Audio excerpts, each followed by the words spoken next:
That's kind of noise, man. That's it. Could I just take a look? No, you can. Because I'm what I'm doing is put the track. Okay, done. You want me to reach something? Reach you here. That's the reason for me? Yeah. That's the reason for me. Yes, sounds good. Great. Well, yeah, I started a virtual presentation, so that's in this room also.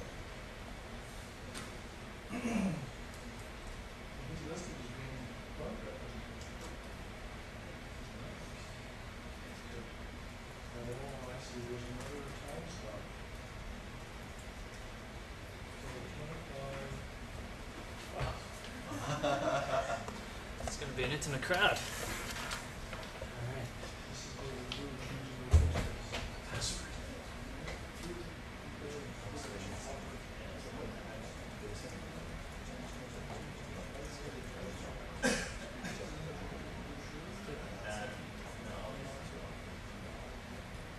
Great. Yeah. Over here.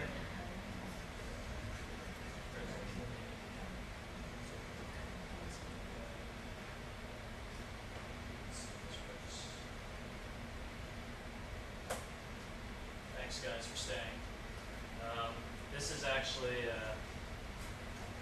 how would I describe this? This is a story about trying to change a learning space. So we have a learning space here. What happens when someone tries to move the furniture around? What's involved in moving the furniture around? And in fact, I tried this out in my common room. So I'm a PhD student at the University of Hong Kong, the Faculty of Education, and we have a common room that's shared by people who notionally belong to the Faculty of Education, whether staff or students. Okay, but as we find out, maybe there are actually more people using the common room. So as soon as we start changing things, we start noticing things. All right, so let me get to my research questions first. Can you guys, this is difficult to see, right? It's okay. It's okay. Okay. Good. And we're finally looking at the other screens. Good. All right. So my two research questions, or how could we use a learning through feedback framework to change a learning space, this learning space being the common room. And in addition, so we start changing the learning space. Hey, Carrie. We start changing the learning space. What do we find out, right, about change and innovation in an organization? Okay. All right. Let me get to some definitions and just a brief literature review. Okay, we've already talked about learning spaces. In a certain configuration, you have certain affordances. Yet we know that with a learning space, there's more to a learning space than just changing the furniture, it's changing people's ways. Like what we were just talking about, throughout this entire session 1, everyone was still staring over here, in spite of all of these monitors. Right? In spite of all these monitors, everyone was still looking here. And I noticed that. Looking towards you. And that's great. That is great. That's a reflection of certain beliefs, values, and assumptions. Right? Yeah. And it is. What happens when we want to, again, make more effective use of the space? Then we have to start changing people's beliefs, values, and assumptions. Just like in the previous example, students want the library to be a quiet space. But now the people at CUHK want to make it a noisy space. How do you start doing that? Okay. So there's more to changing a learning space than just rearranging the furniture. It often involves changing more than an individual's beliefs, values, and assumptions, but an entire group, an organization. realizations, beliefs, values, and assumptions. Okay. And let me tie it into the last thing. Popper cycles, what are they? They're a learning through feedback cycle. The former dean of the Faculty of Education, Colin Evers, he came up with this idea. I was a student, he was my supervisor. This is a way of building knowledge incrementally, piecemeal change. It's better than randomly trying to think of a solution. We can do several things. First, we think of a problem, right? There are a set of constraints. We can do this, we can't do that. 2, tentative theory. Think about a possible solution, all right? Now that we have these constraints, what can we do? And then you compare the solution with the problem, and you find out what has been solved, what has not been solved. Right? That's error correction. And hopefully, that either eliminates the problem or leads to another problem. So this is what a Popper cycle is. This is incremental, iterative cycles of learning through feedback. It's kind of like action research or something else like that. So now I'm going to apply it to a learning space. How does this work? Okay, well, you can see over here that I diagrammed all of these learning cycles, right? And maybe we can zoom in a bit. And I started with one problem in the common room. How do I make the sofa section more conducive for studying in group discussion? And then it led to a tentative theory, it led to error elimination, then it started leading to other problems. All right? So you start with one problem, then you start getting many more problems.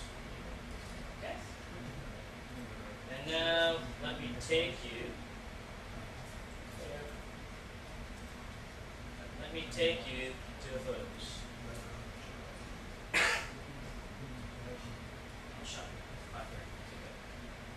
I'll take you through the changes in the learning space that I made in the common room in the Faculty of Education. It's in the Huio Chow building. During lunchtime, you could visit it too if you'd like.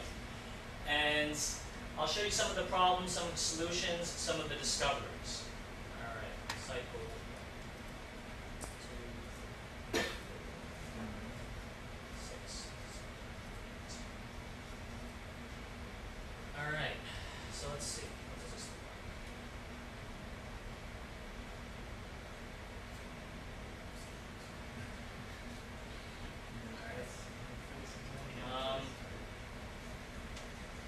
This is actually what I started to do. Originally, well, let me see if there's a photo. Where is it? The thing look like? Okay. Originally, the seats were shaped in this kind of campfire. Excuse me? Campfire. Campfire. Yeah, campfire. I liken it to a fortress. Yeah, okay. All right, it's like a giant block, a square. Yeah. All right, and I was like, well, the thing about this is, I noticed that when one group sits there, more people see people sitting there, and they don't sit there. All right, so it's just like one big seating area. It's kind of like if we were just sitting in a large circle. We just had a circle of chairs, and like one group just sits there, would other groups just sit there too? It's kind of like, They want permission to join your group. Yeah. In group, out group. yes. It's kind of like sitting on the bus or MTR, right? You have a seat there, but do you want to sit next to that person? You want to have that your own space, right? So I changed it so there was a bit more intimacy in the space. In addition, if you look over here, there were 2 tables that were put together, and they were really, really large tables. Like it was twice the size of this table.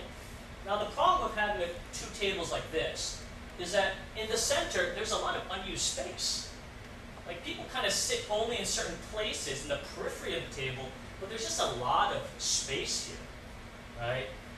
That's not being used. It's a waste of space. So I was like, okay, let's separate the tables and create more usable surface area. And you know, this is one of the good things about the common room is all of this stuff can be moved. Right? So I start moving things. And this happened during Chinese New Year when no one was around. I started moving things. noticed was, well, I would move things. The next day, it would still be the same way, you know? Things were going well, all right? And I'll just show you a few other things. David, how come the cleaning crew didn't move them back? Okay, I'm going to get to that. Okay. All right, it happened in day 5. All right. All right. Oh, yeah. So the things started to change. But they know best. Yes, it's their job to know best how to arrange the furniture. All right, and I started changing things even more, creating more alcoves. All right, so you see now you have like 4 different enclosed, more inclusive physical spaces. I moved the tables. I put them near the electrical sockets because I assumed that people would use their laptops and need a place to plug them in. So I separated the tables, moved one to a different side of the room, and we can see that people were actually using these spaces. People were leaving their newspapers and stuff there. Right? Let's see. Okay, so we see that people are using the stuff, and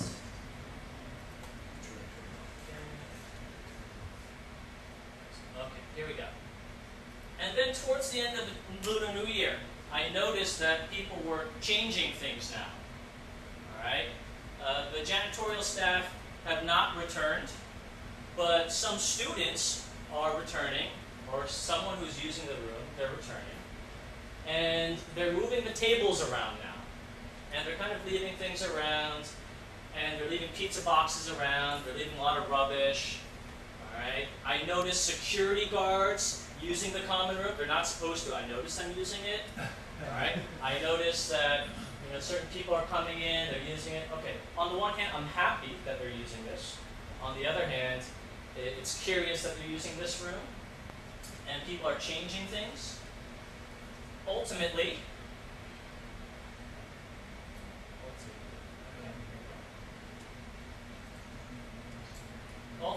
right, Brad? On the 5th or 6th day, the janitorial staff came back and they just changed the room. They just replaced all the furniture as it was before. So you have those 2 big tables in the back, you have the campfire setting, and it's as if nothing has happened. Alright? So, that was my experience in changing the furniture. I'll add too that I was hearing, not only from the janitorial staff, but through the grapevine, that some of the students did not like the changes. Right, so while there were students who did like the changes, there were other students who didn't tell me, they were telling other people who told me that they did not like the changes. All right? Okay, let's get back to this.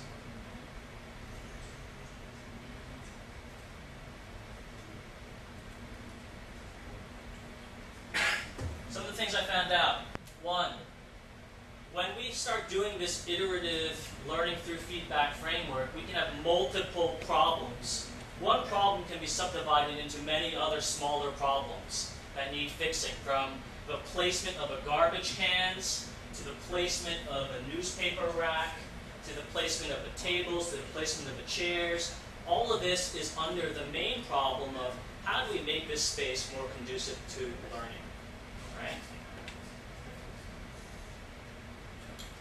The thing about a common room is that what you do affects other people. Your theory about improving the room affects what other people think. Your tentative theory could be someone's problem. All right? And we could see that through the janitors changing the furniture, other students changing the furniture. I was changing the furniture in one way. But then students see that and say, this is a problem. I'm going to change the furniture in this way. Then a janitor sees this and says, this is a problem. I'm going to change it back.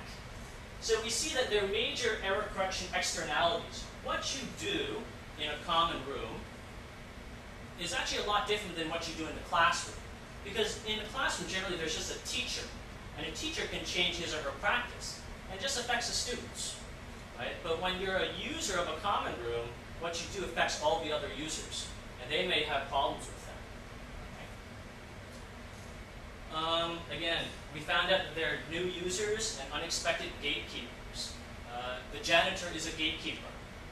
The administrative staff, they are gatekeepers. They literally hold the keys to the common room.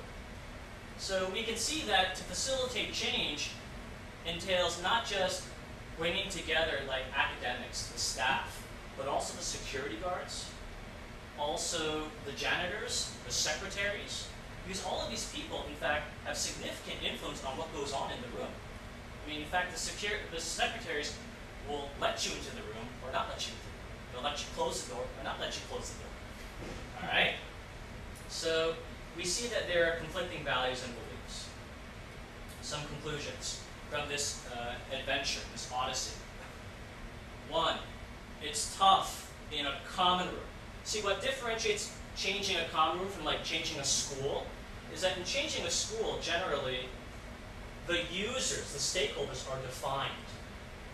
But in a common room, like at Hong Kong U, where I noticed there are people who do not belong to the faculty using the room, which is in itself a problem, it's hard to identify who all the users are of a common room. It's easier to identify all the stakeholders in the school than it is to identify the users of the Liu Chao Common. Two, this goes back to the error correction externalities. One is a small shift for one person, like just moving the newspaper rack to another place so it's more convenient for people to access, can be traumatizing to someone else. Again, what you do, one person's tentative theory to solve something, can be someone else's like, you're taking my world away now. I got to put this newspaper rack back. All right? And if we can just kind of scale up these conclusions, what does it mean for the faculty of education if a lot of us cannot handle the moving of a newspaper rack? Now, how much more difficult may it be to change an organization, introduce something even bigger if an organization is struggling to build consensus of beliefs, values, and assumptions on how a sofa should be arranged? I mean, this is, again, we may think that this is a small thing, but for many, it's a really big thing. How much bigger would like a curriculum change? Or even moving the university, moving the faculty of education to a new building, how great is that challenge compared to just moving one room, moving things around the room? So those were some conclusions that I got from this experience. Finally, there's an epilogue. Curiously, what happened was after Chinese New Year, the janitor moved things back. What I did was, like, I would just move one chair out of place, just like out of place, just move it. And then I would tell the janitor, don't move the chair, it's okay. And then the next day, the chair would be placed back here. So this kept going on towards the end of February. Then I just stopped. I was like, okay, well, it's too difficult to introduce change in this way. But what happened was, ultimately, things started to change. We ended up breaking apart the campfire into two different campfire things. And we were also able to break apart the two tables so that we could use the surface area. I don't know why this happened. What was it, again, what were the conditions such that this time, I think in June or May, we were able to actually introduce some kind of lasting change? And in addition, if you look over here, there's this plant. Someone just put a plant there. And I was like, wow, that's great. Someone just put a plant there. It's like being in the jungle. And I was like, wow, this is good. I think this is very, very encouraging. You know, after this experiment in February, we can see in June that there have been improvements, at least in my perspective, to this content. Thanks. That's it. Do you guys have any questions? When you break up a table, wouldn't you think it's like increasing the coastline? Like the... Yeah, you said you're separating the table. Increasing the coastline. Yes. One way to think of it. Yes. And, you know, I had that in mind. is like when people put the tables back together, it's like, what did you have in mind?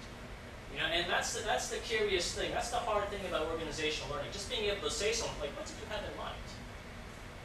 I mean, maybe you had nothing in mind. Maybe the janitor, again. Keeper of the faith. It should go back to the way it was. Change is threatening. Yeah. I think one place you can take a study like this is what are the cultural bias that increases resistance to change, or age? Does age play a role? Young people change things when they're comfortable with it. Old people on the back. The way it should be, always has been, and never will be. Yes, and even the role, I think, matters a lot. Because even when we have a mental model of a janitor or a secretary, you don't think they're change agents. They just kind of keep the course. And maybe even the things that we do, we marginalize them such that we don't empower them to say, if you notice a problem, report it. Let's take care of this. You know, can we innovate as secretaries, even as administrators? So, again, yeah, age, you know, culture, role. I mean, they play a lot in just trying to do these things successfully. Even the small things like changing a table. I'm curious to put the plant in. Any idea? I never knew. Was it the foreman? There was just a plant there. It was like, wow, there's just this large plant and it was put there. From my experience as, you know, a manager of a premise, someone who dared to put a plant in actually represents something up above. Yes, because a plant means transportation. Means you have to find the plant in the estate office. It's, you know, the plant is not something you sell. It's something that you get from the university. So it's something there. It's something behind, which is some kind of overweight all other parties. So this represents power. Yes. Could this be like a divine intervention then? Just Right. This plant being put here, and again, it's like I haven't heard complaints about the plant. I think it's nice. It's like being in the jungle. So if you watch the video, it just appears. No Yeah. one brings it, it just happens. Well, we were actually discussing that too, regarding the trash, because we noticed that in this common room over the weekends, especially at night, the next morning there's a lot of trash, and we realized who is coming into this room at night. And we know that security in the Hui Chow building is lax. Like you just rip open the front door of the Hui Chow building and you can walk in, even when it's locked.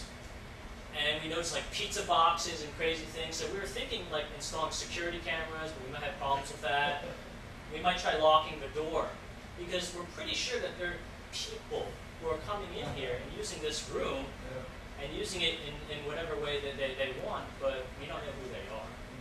That's something that a finding from trying to change this company.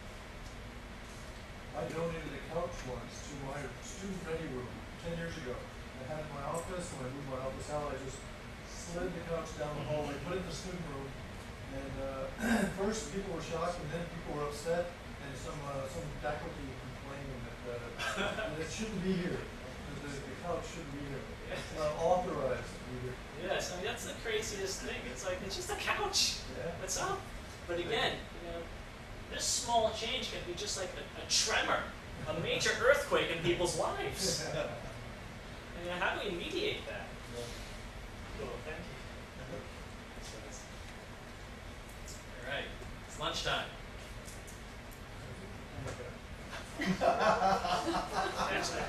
Thanks.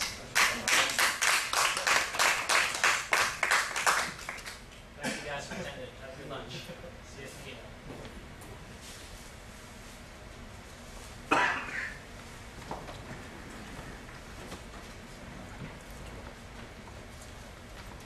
See you later. Bye.